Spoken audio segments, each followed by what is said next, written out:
อต้อนรับเข้าสู่ช่องพาจับช่องหลายคนไปดูกับข้าวก่อนเด้อวันนี้กับข้าวมาแล้ว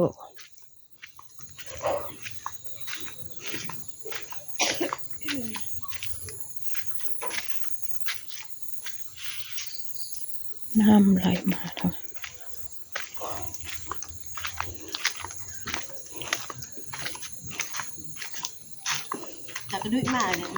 ได้ยินเสียงประกาศอยู่เพลินน่ะซื้อเผื่อห้างพักข้อยก็ซื้ออยู่มีน้ำก็ไหลไทยเนาะน้ำเหลือกินเหลือใช้จนไหล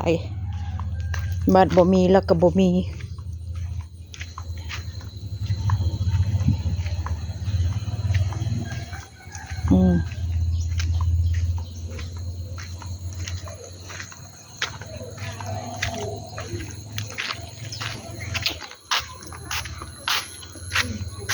ผู้ตักกระดุด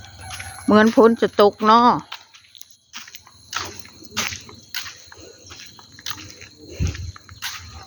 เหมือนฝนจะตก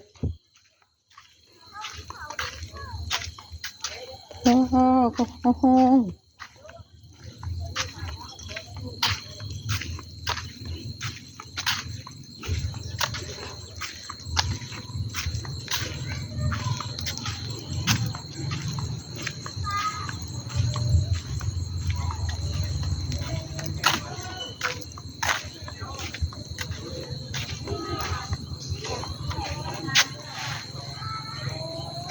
บรรยากาศทางบ้านกกตูมไปทางโน้น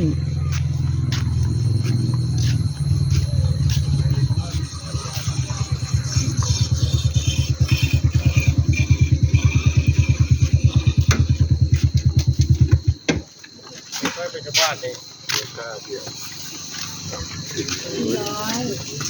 150นะเนาะนะ30นิ้วจับไหมเธอนี่จับจุดนึงอยู่มันเอาออกมาได้ต้มไม่มีเหรอต้มอยู่มันถึงต้มไก่แล้วอะไรเพลินน่ะ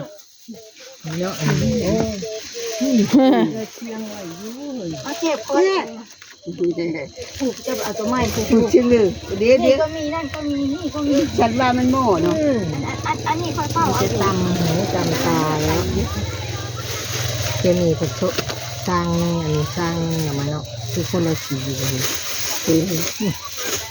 คนละสีต้มจืดหรือเปล่านี่แล้วต้มคือเดียวคนละเจ้ามีลาบปลาดิบอยู่บ่น่ะก็มีจ้า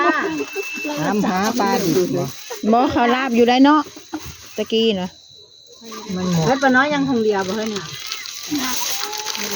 ชมปลาน้อยเทปนะมะเขือถุงเท่าไหร่ถุงละ10ค่ะมะเขือมาทับปุด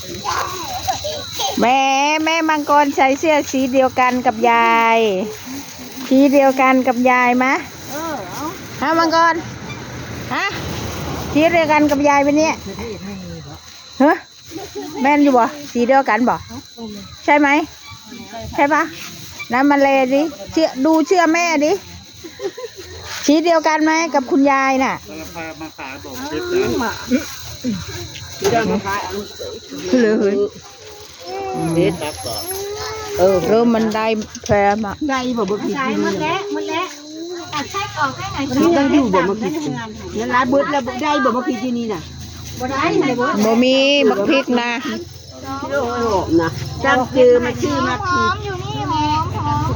หอมอยู่ที่นั่นอยู่บ่เรื่องนี้ได้หอมได้เพราะว่าไม่มีเผ็ดตามแล้วแรงนี่จะแกงเห็ดนั่นละมาหมดเลยนะมีเท่าไหร่มันก็ก่อนเลยเติมก็ไม่ได้ตัวนั้นก็พลาดที่จะหืนเราไปเมื่อนั้นแล้วไม่ได้เจอเด็กน้อยเราเพิ่มบุกมาก่อนแล้วฝ่ายจุตกตากันยังอยู่มาอยู่หลอกอยู่นี่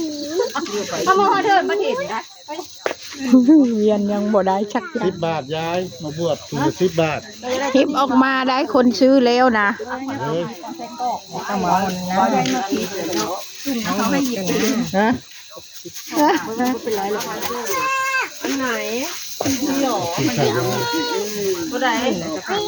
มีเนาะ10 บาทจ้า มาเพื่อซื้อ มาให้หน่อย เป็น แต่ว่านี่หน่อยซื้อมาเคียบไปกินกับข้าว เด็กแก่ ซื้อมาเคียบกินกับข้าวในความเขา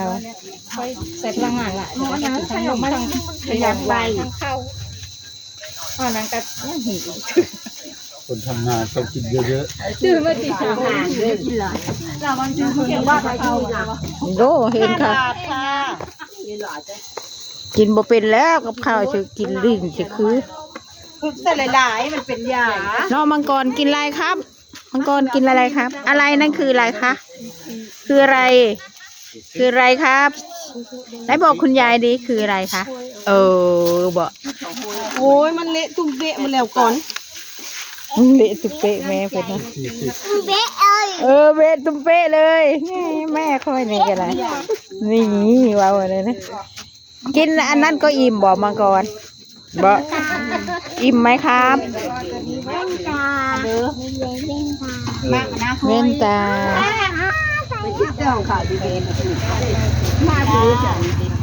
อะไรคะลองกองจ้า ลองกองลองกอง ค่อยเนี่ยค่อยกินที่หลงได้วันนี้เนี่ยจุ่มข่าวชัดเล่าที่ถึงเห็ดตุตีตูตี้เราไม่ได้เที่ยวบ่อันนั้นกันถ้าเท่าไหร่ ใครคิดอยู่แล้วว่าต้นอันนั้นสงสัยเอามาจะเฮือนแม่กานี่ค่อยว่ามันโทกมันเป็นโกดเท่าไรอ้าวมังกรนะฟังเดิน ครับเดี๋ยวจะบอกเอาดูเลยดูคาไปดูจ้าอันนี้หลังจ้าอายุใดมันกองคนสูงถ้าเรากองอยู่สูงมากนะจ๊ะ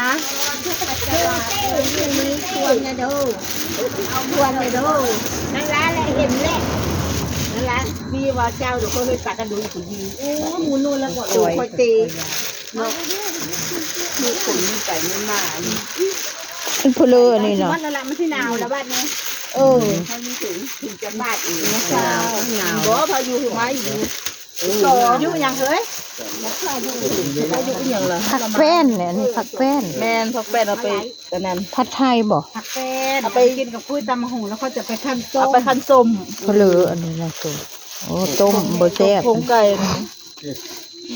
9 19จ้ะ ต้มเปล่าๆต้มซื่อๆเด็ดตับแม่นเหรอวะ ขึ้นมาแล้วยืนถือกันยืน แม่นหรือบ่แซ่บ แค่หน้า พี่นายนั่นทำหาตับแล้วไปเฉลยว่าตับมีอยู่ไหนตับมีอยู่ มีอยู่นะกินใหญ่เนาะทั้งคืนเลย เน่ นี่มานี่ ตับ โอ้ได้อยู่ยาได้อยู่ ได้ไหม อืม ถ้าได้เก็บนะ นี่เจ้าของ มะเขียบชักบาทมะเขียบสาวจ้าสาว นี่ตับไม่เห็นบ่ตับ มาอันนี้ นี่ตับอยู่นี่ใกล้ๆนี่ 900 ลาบหมู เป็นงูก็ตดตาแล้ว อืมลาบหมู ขอบคุณค่ะ อันนี้เพลือวะ เดี๋ยวดู โอ้กระ ปู ปู จ้า โอ้กระปูกระ ข ทะ องหวานไม่มีใครกินเลยเหรอ คืออะไร มันก็คือหลายอย่างอยู่นะนี่ก็มี โอเคค่ะขอจบคลิปแค่นี้นะคะอย่าลืมกดไลค์กดแชร์กดติดตามให้คุณยายด้วย